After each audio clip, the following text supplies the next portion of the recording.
আসসালামু আলাইকুম রহমতুল্লাহ। সবার কী অবস্থা? আশা করি সকলেই অনেক অনেক ভালো আছেন। অনেকেই জিজ্ঞাসা করছেন যে ভাই জিয়ারা ভিসা তোলা যাবে কিনা আপনাদের মাধ্যমে। জি ইনশাল্লাহ আমাদের মাধ্যমে আপনারা জিয়ারা ভিসা তুলতে পারবেন। তো জিয়ারা ভিসার তোলার কিছু ক্রাইটেরিয়া আছে। আজকের ভিডিওটা অবশ্যই শেষ পর্যন্ত দেখবেন, তাহলে আশা করছি বিস্তারিত জানতে পারবেন। প্রথমত, যার মাধ্যমে জিয়ারা ভিসা উঠানো হবে, অর্থাৎ যিনি স্পন্সর, তার ইকামার মেয়াদ মিনিমাম 3 মাস থাকতে হবে। ইকামার মেয়াদ যদি 3 মাস থাকে তাহলে সেই ক্ষেত্রে তার জিয়ারা ভিসা তুলে দেওয়া যাবে। আরেকটা বিষয় হচ্ছে, আরেকটা ইনফরমেশন জানতে হবে, সেটা হচ্ছে উনি কি শরিকার আন্ডারে আছেন নাকি কোনো ছোট মুআসাসা নাকি বড় মুআসাসার আন্ডারে আছেন। বড় মুআসাসার আন্ডারে থাকলে এক সিস্টেম, আবার যদি ছোট মুআসাসার আন্ডারে থাকেন তাহলে এক সিস্টেম।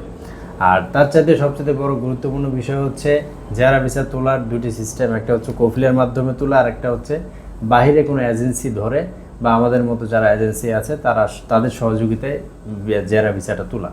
কফিল যদি তুলে দেয় বা কোম্পানি যদি তুলে দেয় তাহলে সেই ক্ষেত্রে আপনার কোনো কস্ট আসবে না, শুধুমাত্র আপনি অনলাইনে অ্যাপ্লাই করবেন, তলব দিবেন, তলবটা কফিল বা কোম্পানি অ্যাকসেপ্ট করে তারা 35 রিয়াল দিয়ে আপনার চেম্বার করে সেই জিয়ারা ভিসাটা তুলতে পারবে। দেন যদি কোনো এজেন্সির মাধ্যমে তোলেন তাহলে সেই ক্ষেত্রে আপনার খরচটা একটু বেশি আসবে। অনেকের দেখা গেছে কোম্পানি বা কফিল তারা জিয়ারা ভিসা দিতে চায় না বা তারা অ্যাকসেপ্ট করতে চায় না। সো সেই ক্ষেত্রে আপনারা যে কোনো এজেন্সি বা আমাদের মাধ্যমে জিয়ারা ভিসা তুলতে পারেন, সেই ক্ষেত্রে কস্টটা একটু বেশি আসবে।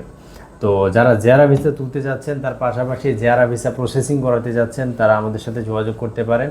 আমাদের মোবাইল নাম্বার হচ্ছে 013122482227 এবং আমাদের সৌদি অফিসের নাম্বারে যোগাযোগ করতে পারেন। যে কোনো সময় একদম 24 আওয়ার্স আপনাদের জন্য আছে ইনশাল্লাহ।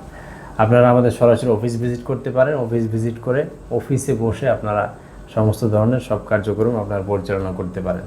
ভালো থাকবেন, সুস্থ থাকবেন। যারা যে কোনো ধরনের টিকিট সহ অন্যান্য যে কোনো সেবা নিতে আমাদের সাথে যোগাযোগ করতে পারেন। আসসালামু আলাইকুম।